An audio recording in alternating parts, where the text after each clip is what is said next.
Right then, so it's Christmas Day 2012 and I'm with Shirley. We're coming over to Linda's, bought some lunch, and of course it's flooded. Now this is the Great Ouse. I took some footage yesterday up at Overcoat, but people that have lived in the village for 40 years plus, so my lifetime, are saying this is the highest it's ever been. So here we go.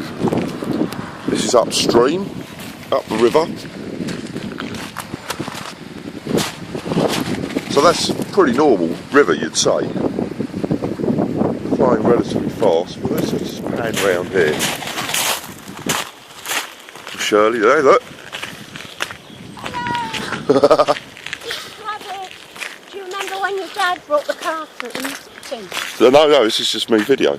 But go on. David, years ago, brought the car through this deep in water, and when we got home, he drilled holes in the car to let the water drain out. That sounds about right. There we go. So I actually, this bit of river here, I mean that's flooded as you like.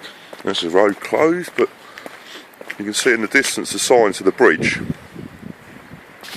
I used to cycle through this as a kid, and then go back and tell Shirley, say, "Why have you got so soaked? Been in that flood?" And I'd be like, "No, I've fallen in the puddle like that." I would never back down, but she knew I was lying. So yeah, so that's the river and the field where the First World War gun turret used to be.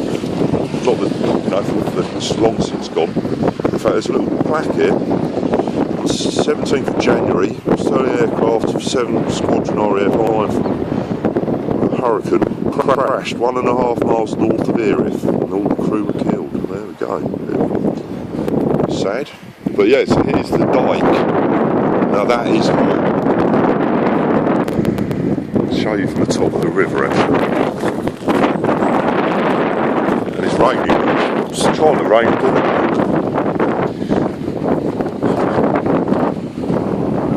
But it's pretty high.